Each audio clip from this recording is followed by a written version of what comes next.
તો હાલો નમસ્કાર મિત્રો, સ્વાગત છે ફરી એકવાર તમારું આજના વિડીયોમાં। તો આજના વિડીયોમાં આપણે વાત કરશું કે આ ફ્રી રેફ્રિજરેટર વાહન યોજના છે તેના વિશે। તો આ વાહન કોને મળશે, આ યોજના કેવી રીતે મળશે, ફોર્મ ક્યાંથી ભરવાનું છે અને કેટલા ડોક્યુમેન્ટ તમારે જોશે, બધી માહિતી આપણે જોશું। તો વિડીયોને છેલ્લે સુધી જોજો અને આ વિડીયોને એક લાઈક પણ કરી દેજો અને તમારા મિત્રો સુધી શેર પણ કરી દેજો। તો ચાલો મિત્રો વિડીયોને ચાલુ કરીએ। તો સૌથી પહેલાં તમારે ગૂગલ જવાનું છે। ગૂગલ પર જઈને આઈ ખેડૂત નામની આ વેબસાઇટ છે તે સર્ચ કરવાની છે અને તમારે આ વેબસાઇટ ખોલવાની છે। વેબસાઇટ ખોલ્યા પછી તમને આવી રીતનું આ નિશાન બતાવશે, તેના ઉપર તમારે જવાનું છે। તો જેવું તમે એમાં ટચ કરશો તમને યોજનાઓ બતાવશે। તો એમાં યોજનામાં જાશો એટલે તમને ચોથા નંબરની યોજના જે છે મત્સ્ય ઉદ્યોગ યોજના, આ યોજના ઉપર તમારે ક્લિક કરવાનું છે। હવે જેવું તમે આના પર ક્લિક કરશો એટલે નીચે તમને ઘણી બધી યોજનાઓ જોવા મળશે, જેમાં તમે જોઈ શકો છો અહીંયા પરંપરાગત માછીમારો હોડી, એટલે કે માછીમારોને હોડીની યોજના છે, જે હોડી મળશે। ત્યાર પછી બીજી યોજના છે, ઘણી બધી યોજના તમે નિરાતે વિડીયોને જોઈ શકો છો। લાઈવ ફિશ વેન્ડિંગ સેન્ટર, ત્યાર પછી મોટરસાઇકલ વિથ આઈસ બોક્સ, એટલે કે આ યોજના જેમાં મોટરસાઇકલ વિથ આઈસ બોક્સ તમને મળશે।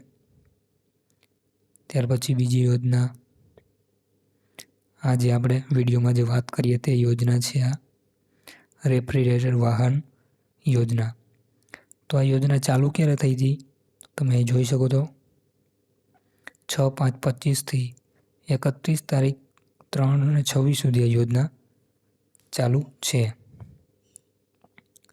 હવે શું છે આ યોજના, તો આપણે અહીંયા જોઈ શકો છો તમે પહેલાં આપણે આના દસ્તાવેજ જોઈએ, કયા કયા તમારે ડોક્યુમેન્ટ જોશે।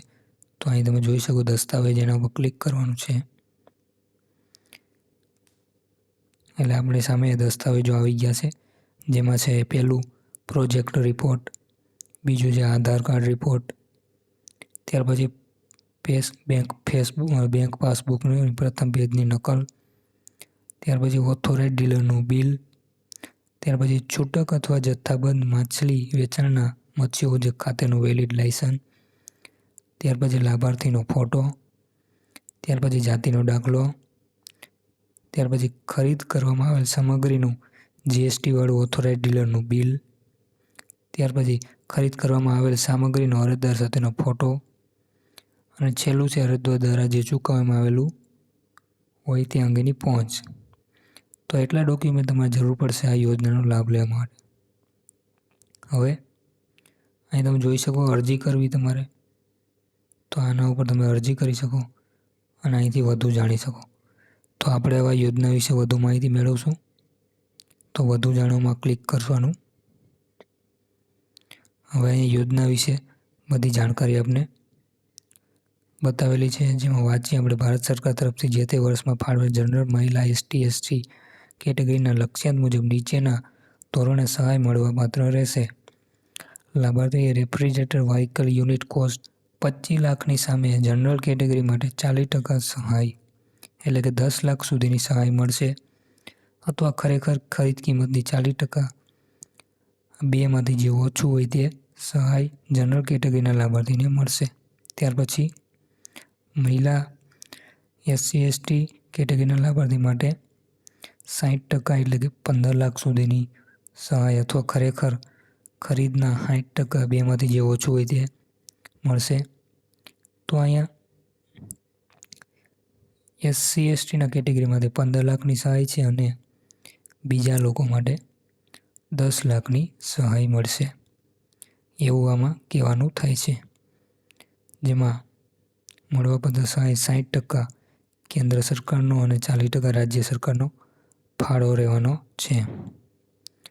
તો આ તો આપણે જોઈ લીધું બધી માહિતી આ વિડીયોમાં। તો મિત્રો તમને બધી માહિતી મળી ગઈ છે આ વિડીયોમાં, છતાં પણ કંઈ ડાઉટ હોય તો તમે નીચે કમેન્ટ કરી શકો છો અને આ વિડીયોને તમારા મિત્રો સુધી શેર પણ કરી દો અને ચેનલને સબસ્ક્રાઈબ પણ કરી દો અને લાઈક પણ કરી દો.